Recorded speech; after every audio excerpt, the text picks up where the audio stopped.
السلام علیکم دوستو، یہ کہانی سنیے گا، بہت ہی مزے کی ہے۔ اس دنیا میں ہر آدمی سکون کی تلاش میں ہے۔ کوئی جنگل بیاباں کا رخ کرتا ہے، کوئی نیند کی گولیوں کا سہارا لیتا ہے، کوئی موسیقی میں سکون تلاش کرتا ہے، کوئی قدرتی مناظر میں سکون ڈھونڈتا ہے۔ کریم بخش بھی سکون کی تلاش میں مارا مارا پھرتا تھا۔ وہ گھر میں بیوی بچوں کے شور غل سے جب بہت عاجز آ جاتا تو ندی کے پل پر جا کر بیٹھ جاتا اور گھنٹوں لہروں کو تکتا رہتا۔ ایک دن انہوں نے پیش امام تبارک علی سے اپنی تکلیف بیان کی اور مشورہ مانگا۔ تبارک علی نے کہا، میاں سنا ہے پڑوس کے گاؤں کیسر گنج میں ایک تجربہ کار حکیم ہیں جو حکیم پرسکون کے نام سے مشہور ہیں، ان سے مشورہ کر لو۔ اگلے دن کریم بخش اپنے گدھے پر سوار ہو کر حکیم صاحب کے متب پہنچ گئے۔ حکیم صاحب گاؤں تکیے سے ٹیک لگائے سکون سے خراٹے لے رہے تھے۔ کریم بخش کے کھانسنے کی آواز سے چونک کر آنکھیں کھولیں اور اسی انداز میں لیٹے لیٹے اس کی نبض دیکھ کر بولے، سکون چاہیے؟ جی سرکار۔ کریم بخش نے کہا، کتنا؟ جی بہت سارا، یعنی مکمل؟ تو پھر 4 لوگوں کو لے کر آؤ۔ وہ کیوں جناب؟ بھائی مکمل سکون تو نہر کے پل پار والے قبرستان میں ہی مل سکتا ہے۔ نہیں جی، اتنا نہیں، بس میں گھر میں بیوی بچوں کے غل غباڑے سے پریشان ہوں، 1 منٹ سکون سے نہیں گزرتا۔ گھر میں مرغا ہے؟ حکیم صاحب نے پوچھا۔ نہیں، مگر کیوں؟ کریم بخش نے اس بے تکے سوال کو سن کر کہا، آج ہی لے لو اور بس اب بھاگ جاؤ۔ اتنا کہہ کر حکیم صاحب پھر خراٹے لینے لگے۔ کریم بخش نے واپسی پر منڈی سے ایک مرغا خرید لیا۔ بچے تو مرغا دیکھ کر بہت خوش ہوئے اور اس کے ساتھ کھیلنے میں اور زیادہ شور کرنے لگے۔ 2 دن میں مرغے نے بے وقت اذان دے کر کریم بخش کو عاجز کر دیا۔ وہ پھر حکیم صاحب کے پاس پہنچا اور ساری روداد سنائی۔ حکیم صاحب نے اونگتے ہوئے پوچھا، گھر میں کتا ہے؟ نہیں، کیوں؟ کریم بخش نے حیرت سے پوچھا۔ جاؤ آج ہی بندوبست کرو کتے کا۔ اتنا کہہ کر حکیم صاحب سکون سے چادر اوڑھ کر لیٹ گئے۔ غریب کریم بخش نے سلیمان پہلوان سے ایک کتا خریدا اور گھر چل دیا۔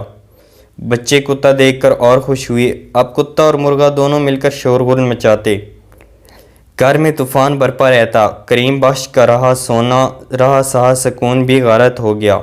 بیچارہ پھر حکیم صاحب کے پاس حاضر ہوا اور رو رو کر اپنی بیتا سنائی۔ حکیم صاحب انگڑائی لے کر بولے، گھر میں گدھا ہے؟ کریم بخش کو غصہ آ گیا اور اس نے کہا، حکیم صاحب میرے علاوہ کوئی نہیں، جاؤ آج ہی ایک تندرست گدھے کا انتظام کرو۔ کریم بخش نے بولو دھوبی سے ایک گدھا خرید لیا۔ اب رات کو مرغے، کتے اور گدھے نے جو غل مچانا شروع کیا تو محلے والے اکٹھے ہو گئے اور کہا، کریم بخش تم نے اپنے ساتھ ساتھ ہمارا سکون بھی غارت کر دیا، فوراً ان جانوروں کو یہاں سے نکالو۔ کریم بخش پھر حکیم صاحب کے پاس پہنچے اور روداد سنائی۔ گدھا واپس کر دو، حکیم صاحب نے حکم دیا اور کروٹ لے کر خراٹے لینے لگو۔ کریم بخش نے واپس آ کر آدھی قیمت پر گدھا بھولو کو واپس کر دیا۔ گدھے کے جانے سے اگلے دن اس کو کافی اچھی نیند آئی اور کچھ سکون میسر آیا۔ اگلے دن اس نے حکیم صاحب کو یہ خوشخبری سنائی، کتے سے بھی پیچھا چھڑاؤ۔ حکیم صاحب نے خمیرہ گھونٹتے ہوئے بولے، نہیں حکیم صاحب، بچے کتے سے مانوس ہو گئے ہیں، مجھے بھی کھیت پر اس کی موجودگی سے آرام ہے۔ کیا جو دیا کتے سے پیچھا چھڑا لو۔ حکیم صاحب زور دے کر بولے۔ کتے کے جانے کے بعد تو کریم بخش کو سناٹا سا محسوس ہونے لگا، سکون کچھ زیادہ ہو گیا تھا۔ اس نے صورتحال حکیم صاحب کو جا کر سنائی۔ مرغے کو بھی ہلار کر ڈالو، حکیم صاحب نے مشورہ دیا۔ اب تو کریم بخش سے برداشت نہیں ہوا اور وہ چیخا، حکیم صاحب یہ نہیں ہو سکتا، مرغے سے گھر میں سب محبت کرتے ہیں، جس دن وہ اذان نہیں دیتا لگتا ہے دن ہی نہیں نکلا۔ ابھی تمہارا علاج مکمل نہیں ہوا، جیسا ہم کہتے ہیں ویسا کرو، مرغے کا جانا ضروری ہے۔ حکیم صاحب نے سختی سے کہا، مرتا کیا نہ کرتا۔ بیچارے کریم بخش نے مرغے سے بھی پیچھا چھڑا لیا۔ اب اس کو ایسا محسوس ہوا کہ جیسے گھر میں کوئی ہے ہی نہیں۔ گھر کی خاموشی سے اس کو وحشت ہونے لگی۔ اس نے سوچا کہ اب علاج ختم ہو گیا، آخری بار حکیم صاحب سے مل لے۔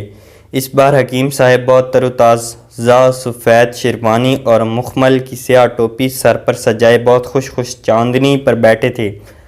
جب کریم بخش نے گھر کے پرسکون حالات سے آگاہ کیا تو حکیم صاحب نے مسکرا کر کہا، اب تم ایک آخری کام اور کر لو، وہ یہ ہے کہ بیوی کو بچوں کے ساتھ میکے بھیج دو، ان سے بھی پیچھا چھڑاؤ۔ یہ سن کر تو کریم بخش غصے کو برداشت نہ کر سکا۔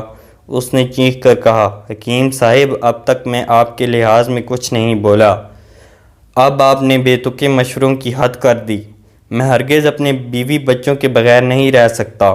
سارا سکون اور خوشیاں انہی کے دم سے تو ہیں۔ اگر ایک دن کے لیے بیوی بچے چلے جاتے ہیں تو مجھے گھر کی خاموشی کاٹنے کو دوڑتی ہے۔